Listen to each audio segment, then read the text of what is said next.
హైదరాబాద్ లో కన్సల్టేషన్ మరియు 3,500 రూపాయల colour Doppler test Avis hospitals లో ఉచితంగా పొందండి. నమస్తే రమగారు. నమస్తే జయ. రమగారు, శరన్నవరాత్రులు మొదలైనాయి.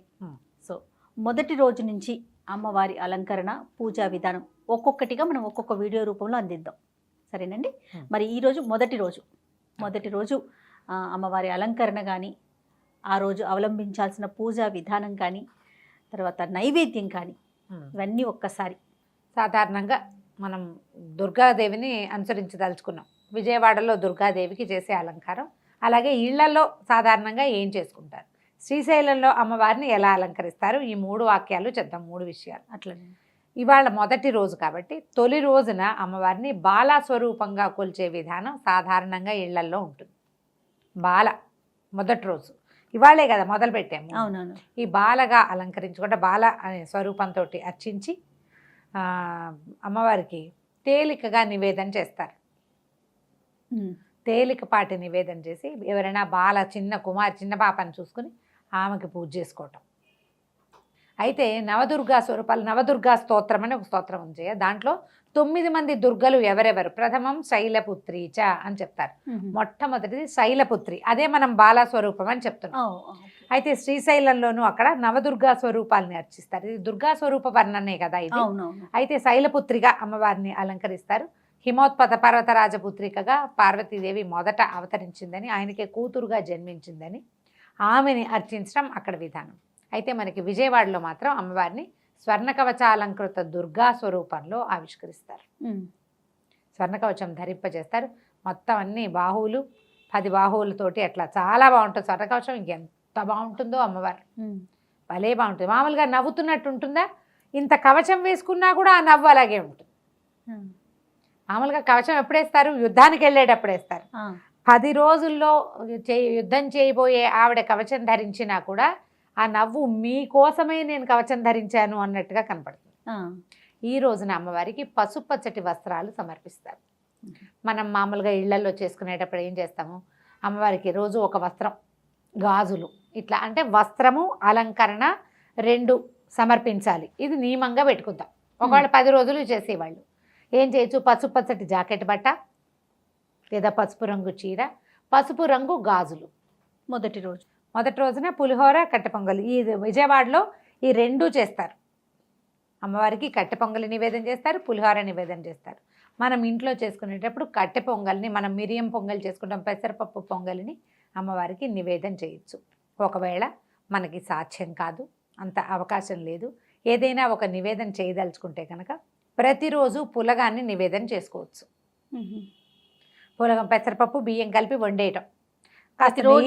రోజు కూడా కాస్త నెయ్యేసి చిన్న బెల్లం ముక్క పెడితే అన్నము, చిత్రాన్నము, తీపి 3 నివేదించిన ఫలితం లభిస్తుంది. దానికి తోడు పులగం సలవా అని చెప్తారు. ఈ పులగ నివేదన చేయడం తర్వాత చక్కగా దాన్ని అన్నంగా మనం ప్రసాదంగా తీసేసుకుంటాం కదా. పులగానికి అన్నం అన్న పేరు ఉండదు.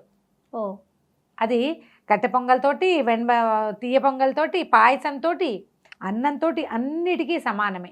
పప్పు, అన్నము 2 ఉండటం వల్ల కాబట్టి పులగాన్ని నివేదన చేసుకోవటము తొలి రోజున అమ్మవారి స్వరూపం ఇది. అయితే స్వర్ణ కవచాలంకృత దుర్గకి దుర్గమాసురుడు అనే ఒక రాక్షసుని సంహరించింది అమ్మవారు.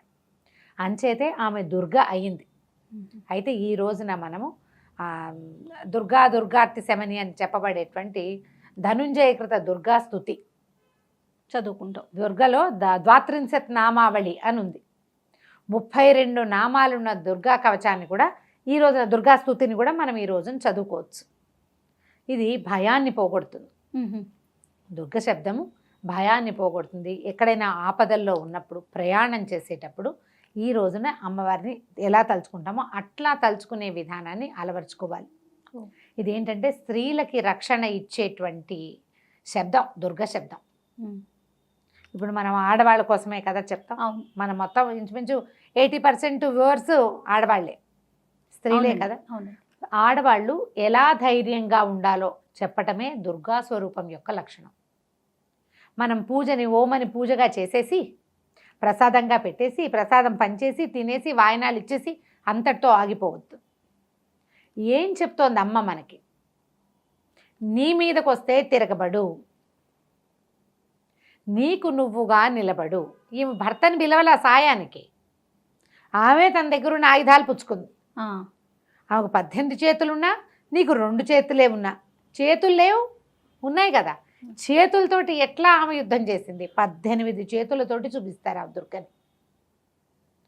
వాహనము యుద్ధం చేసింది, ఆవిడ యుద్ధం చేసింది.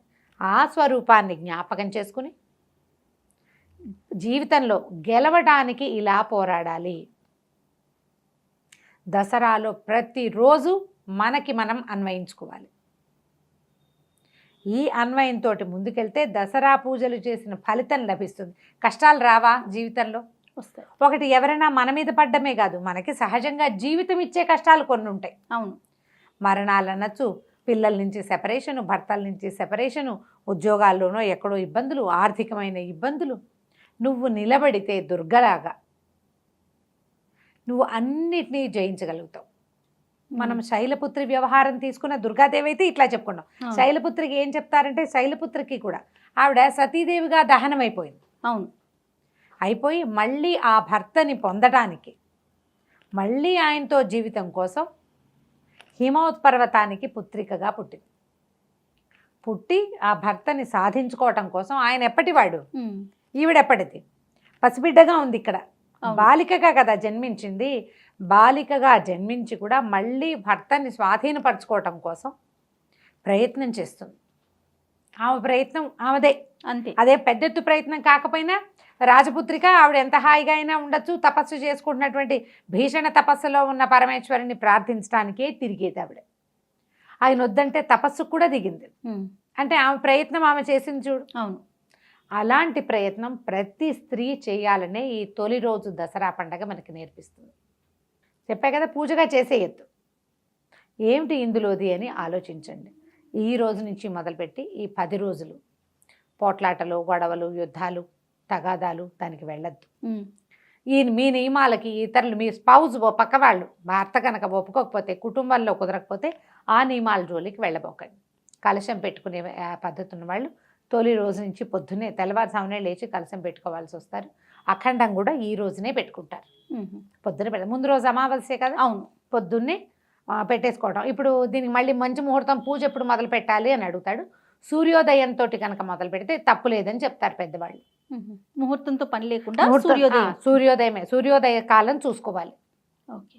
సూర్యోదయం బట్టి ఇప్పుడు ప్రాంతాల వారీగా సూర్యోదయం కొంచెం కొంచెం మారుతుంది కదా, నిమిషాల్లో మారుతుంది. సూర్యోదయంతో ఓం అని కనుక మొదలు పెట్టుకుంటే ఇక ముహూర్తం చూసుకోవాల్సిన పని లేదు. ఎప్పుడు కూర్చోబెట్టాలి ఇలా అడుగుతారు. అక్కడి నుంచి ప్రతిమా స్వరూపం, ఏ స్వరూపంలో ఉన్న అమ్మవారికి పూజ చేయాలి. సాధారణంగా అందరిళ్లలోనూ లలితా త్రిపుర సుందరి పటాలు ఉంటాయి. కుదిరితే అది, లేని పక్షంలో దుర్గాదేవి స్వరూపం, దుర్గా స్వరూపంలో ఉన్న అమ్మవారు, మనకి కనకదుర్గాదేవి ఫోటో ఉందనుకో, వారికైనా పూజించుకోవచ్చు. విగ్రహాలు మీ ఇళ్లలో ఉన్న విధానాన్ని బట్టి, కొత్తగా చేసుకునే వాళ్ళైతే మాత్రం ఇట్లా అమ్మవారి స్వరూపంలో అటు ఇటు సచామర రమావాణి సవ్యదక్షిణ సేవిత అని ఉంటుంది స్వరూపం. అటు ఇటు కూడా సరస్వతి, లక్ష్మీదేవి ఇలా సేవిస్తున్నటువంటి పటం ఇట్లా కూర్చుని ఉంటుంది కదా లలితాదేవి. ఆ పటాన్ని కనుక పెట్టుకుంటే ఈ 10 రోజులు పూజ చేసుకోవచ్చు. లేదా 8 చేతులతోటో 18 చేతులతోటో కనబడే దుర్గనైనా పెట్టుకోవచ్చు. మీ ఇంట్లో ఏ పటం ఉంటే ఆ పటాన్ని కూడా పూజించచ్చమ్మా. ప్రత్యేకంగా తెచ్చుకోవాలని ఏమీ భావించబోకండి. అమ్మవారికి సమర్పించవలసింది పసుపు పచ్చటి వస్త్రం, పసుపు రంగు గాజులు, పసుపు రంగు పువ్వులు ఏమైనా ఉంటే అవి కూడా సమర్పించుకోవచ్చు. బాలాస్తుతి చదువుకోండి, దుర్గాస్తుతిని చదువుకోండి. ఈ రోజున ఈ పూజ చేసుకోవటం, సాయంకాలం దీపారాధన చేసుకొని మీరు ఉదయకాలంలో ఏం చేశారో దాన్నే మళ్ళీ చేసుకోవచ్చు. 10 రోజులు ఖడ్గమాల చదివినా కూడా విశేషమైన ఫలితం లభిస్తుంది. తప్పకుండా రమణ. నమస్తే. నమస్తే జయ.